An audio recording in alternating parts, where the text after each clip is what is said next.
Hello, it's Amy.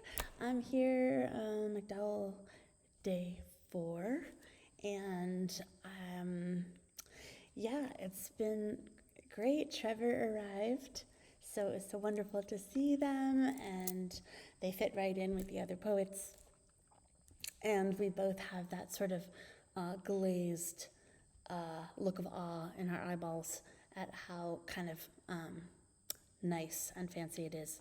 And so I thought I would talk a little bit about the food, the meals, the dinners, I guess, the dinners more specifically. That was something I was nervous about because I thought, oh, you're entering this sort of room with people eating at these communal tables, and what if, there's nowhere to sit, or they're already in a tight friend group, and you just feel like an intruder, and it has a little bit of that scary like high school lunch vibes. But it actually, the way they set it up is really cool. So each long table has they're like these black long shiny tables, wooden tables, and they each seat about 8 people. And so it's nice because when you sit down, it's like a giant group, so there's not a lot of pressure to make conversation. You can kind of just listen, and there are 3 of those. So it doesn't feel like as if it were a table of 4 people, or smaller tables, you would feel a little bit like, maybe I don't sit there. So they've kind of thought that out. And the dinners have so far been really great. The first one was like this like circular pastas in a cream sauce with sausages. And then there was a burger night where they actually made French fries, which is pretty cool. They sometimes have desserts. And last night they had like a white fish in like a tomatoey olive kind of sauce, which is really nice. And there's always a big fresh salad. And sometimes you pass around the plates, and sometimes it's at a buffet.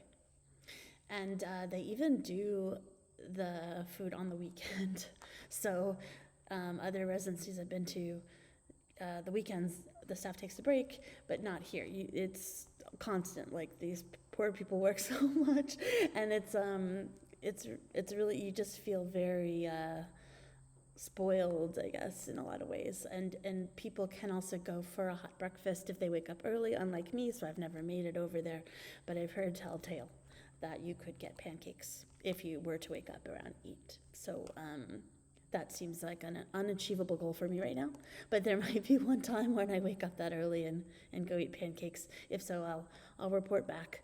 And yeah, the tone of the group in this particular group is very chill, not like a super party vibe.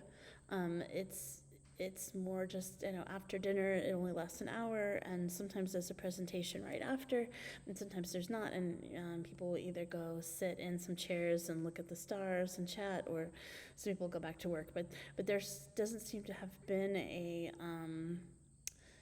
vibe of dance parties, socializing in the main hall, which I thought might be the case, which I was kind of curious about, but maybe it's just like the personality of the group dictates what the vibe is here. But I'm easygoing. I'll go with the flow no matter what. I'm from New Orleans, down to party at any moment, but also half hermit, so I'm happy to be utterly alone forever as well. So anyway, some staff person just dropped off a fresh blank tombstone. So whoever comes in 4 spots from now will get to decorate it and put the first name on, but that will not be my role. I'm just the keeper of the fresh tombstone. So I clambered up there and put it away. And and then last night we had this a presentation by one of the fellows, and she is a American Indian, but from the lower, like, Los Angeles, California area, where tribes and villages were, colonized and eradicated by the U.S. government. So she's trying to reinvigorate the original language, which was called Tongva. and she studies with this man who's on the autistic spectrum. He's white, but he has this incredible knowledge of this sort of dead language. But she said because of that, it's such a helpful tool because he can really teach her what he knows. And she likes to consider the language as not dead but sleeping. So she's trying to wake it up again. But it was beautiful to hear her read her poetry in half her original Tongva language and also half in English. And she said, as a poet, it's tricky because the language is so old, they don't have words for modern things like cell phone. So she has to kind of come up with a name for cell phone, and she came up with radio wave baby. So that's what she was calling her cell phone. So I'm trying to think if there's anything else. I forgot to say the most important part about dinner is that on the wall is mounted a seltzer spigot. So you may have seltzer anytime you want from the wall. So you just put your cup under it, boom, seltzer is pouring out. And that to me is just like the fanciest thing you could have in your home. So it feels very exciting. And people bring their alcohol and stuff and put them on the shelves and tag them. So there's even like a cold wine fridge and stuff. I haven't been tippling myself, but just mostly enjoying seltzer spigot. Me and the seltzer spigot are like this. But anyway, that's what I have to report. I just want to tell you about dinner because that was something I was curious about, and hope you guys are doing really good. And I will, and also this is a special message for 80. I am always now sitting at the writer's desk.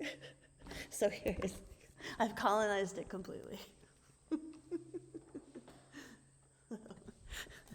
You know, I'm a rebel. I'm a rule breaker. But I'm being careful. I'm not putting any art media on here. I don't want to hurt the desk. I just like being where I'm told I'm not supposed to be. Respectfully.